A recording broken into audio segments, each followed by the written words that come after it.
Namaku Lisa, usia 36 tahun. Sudah 6 tahun aku bekerja di sebuah showroom mobil di kota kecil ini. Dari luar, hidupku tampak biasa saja. Wanita karier, mandiri, punya penghasilan tetap. Tapi di balik semua itu, ada rahasia yang setiap malam membuatku sulit tidur. Eko, pria 38 tahun pemilik showroom tempatku bekerja. Awalnya, dia hanya atasan yang baik, perhatian, dan selalu memberiku semangat saat aku merasa lelah.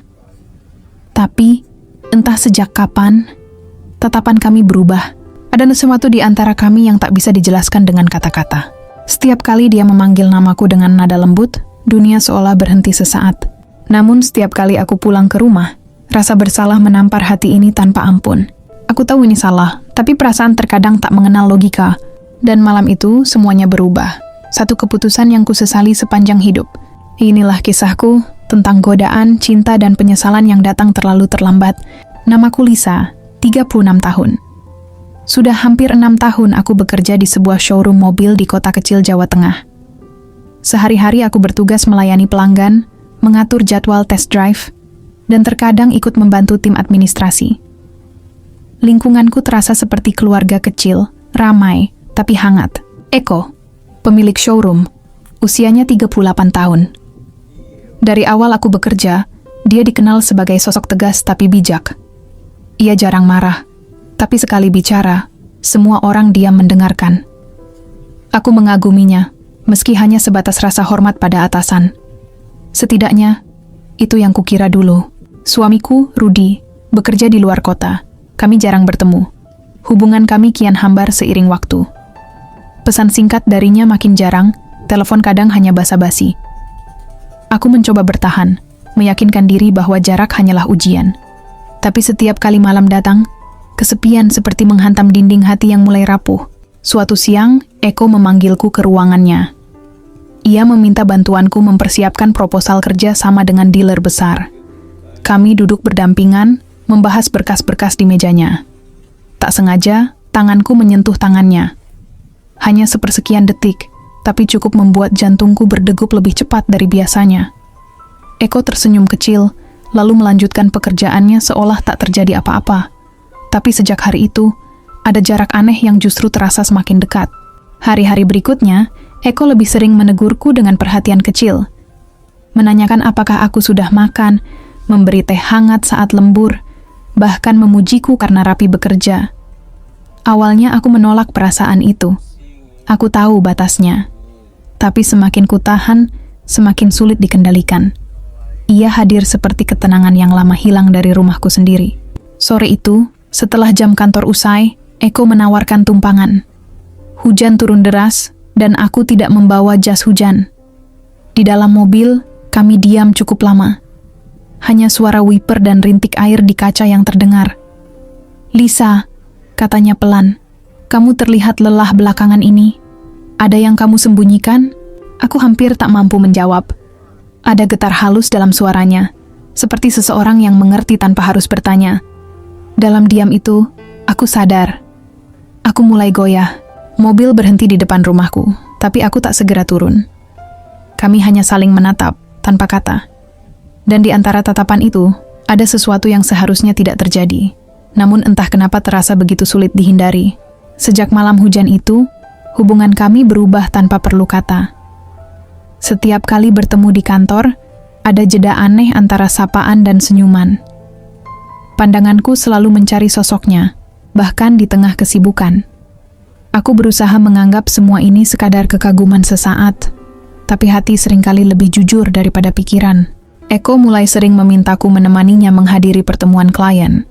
Awalnya alasan pekerjaan, tapi lama-lama menjadi kebiasaan. Kami makan siang bersama, berbicara tentang hal-hal pribadi, keluarga, masa lalu, impian yang belum tercapai. Aku mulai mengenalnya lebih dalam dari sekadar atasan. Di matanya, aku merasa dihargai, diperhatikan, dan didengar. Sesuatu yang sudah lama hilang dari rumahku sendiri.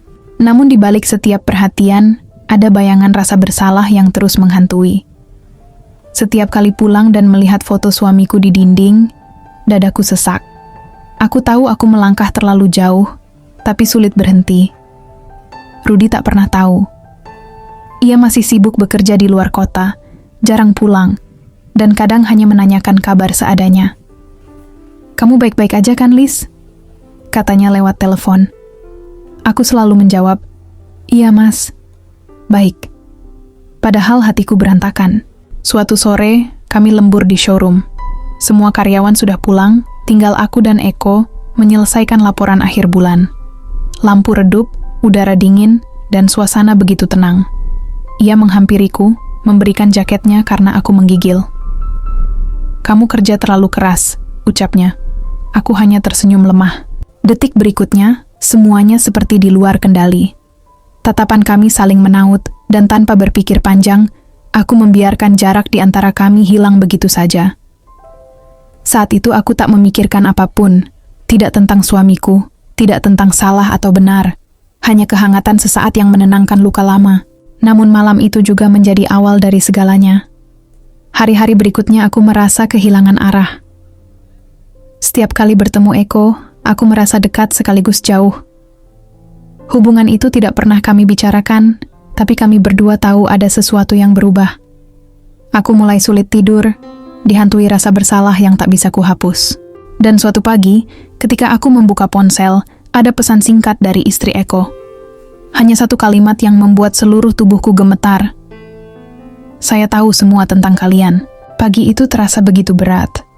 Aku menatap layar ponsel dengan tangan gemetar. Pesan dari istri Eko terus kulihat berulang kali, seolah aku tak percaya. Napasku tersengal, pikiranku kacau. Aku tahu ini bisa berakhir buruk, tapi tidak pernah kubayangkan akan secepat ini. Di kantor, suasana terasa berbeda. Eko tampak tegang. Ia menunduk setiap kali berpapasan denganku. Tak ada lagi candaan kecil. Tak ada lagi tatapan hangat. Kami kembali seperti dua orang asing. Semua orang di showroom mungkin belum tahu, tapi aku bisa merasakan bisik-bisik kecil di belakang. Sore itu, aku memberanikan diri menemui Eko di ruangannya. Ia duduk termenung, matanya kosong. "Aku minta maaf, Lisa," katanya pelan. "Istriku tahu semuanya. Aku sudah berusaha menjelaskan, tapi dia hancur. Aku hanya terdiam, air mata menetes tanpa bisa kutahan." "Lalu bagaimana dengan kita?" tanyaku hampir tanpa suara. Eko menatapku, matanya merah. "Tidak ada kita, Liz. Semua ini salah sejak awal." Kata-kata itu menancap tajam. Aku ingin marah, tapi tak mampu. Karena jauh di dalam hati, aku tahu dia benar. Aku salah. Kami salah. Aku pulang dengan langkah berat, menyembunyikan tangis di balik helm motor yang terasa sesak. Malamnya, Rudy suamiku tiba-tiba menelepon. Suaranya lembut, seperti dulu. "Aku dapat kabar dari teman. Kamu kenapa, Liz?" Aku tak bisa menjawab. Ada jeda panjang di antara kami. Ia menghela napas. "Aku tahu kamu kesepian, tapi aku selalu berjuang di sini untuk masa depan kita." Ucapan itu membuat dadaku seperti diremas. Aku ingin jujur, ingin berteriak dan mengakui segalanya. Tapi lidahku keluh. Aku hanya menangis dalam diam. Sementara di seberang sana, suamiku masih berbicara penuh harap. Hari-hari berikutnya, aku menjalani hidup dengan rasa bersalah yang membatu. Eko memilih pergi, menjual sahamnya, dan meninggalkan kota ini. Aku tetap bekerja di showroom. Tapi setiap sudut ruangan mengingatkanku pada masa yang tak bisa kuhapus. Kadang saat menatap hujan dari balik kaca, aku teringat malam pertama kali kami saling diam di mobil itu. Semua terasa hangat waktu itu. Tapi kini, hanya dingin dan penyesalan yang tersisa. Hidup memang tak selalu memberi kesempatan kedua. Dan mungkin, untukku, penyesalan adalah harga dari kesalahan yang kubiarkan tumbuh dalam kesepian. Waktu berlalu. Sudah hampir setahun sejak semua itu berakhir, tapi setiap kali aku melewati showroom lama tempatku bekerja dulu, ada perasaan sesak yang sulit dijelaskan.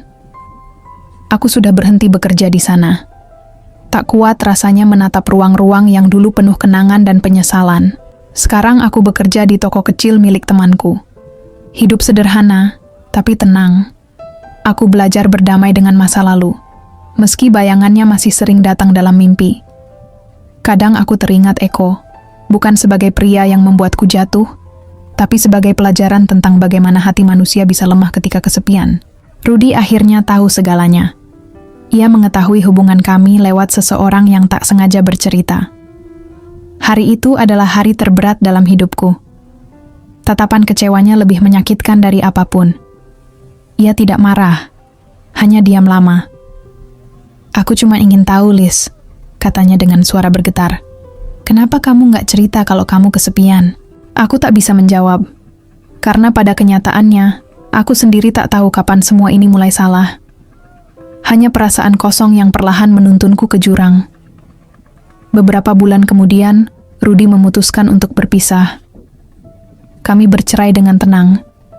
Tidak ada pertengkaran, hanya dua hati yang sama-sama lelah. Kini aku tinggal sendiri. Belajar mencintai diri sendiri lagi, menata hidup dari awal. Aku tak lagi mencari perhatian siapapun, cukup belajar menghargai apa yang kumiliki. Luka itu memang tak akan hilang, tapi aku belajar bahwa penyesalan bukan untuk ditangisi selamanya, melainkan untuk dijadikan pelajaran agar tak mengulangi kesalahan yang sama. Kadang aku duduk di teras rumah saat senja, memandangi langit yang berubah jingga. Dalam diam aku berbicara pada diri sendiri, bahwa cinta yang benar bukan tentang siapa yang paling membuat kita berdebar, tapi siapa yang tetap tinggal meski keadaan sulit.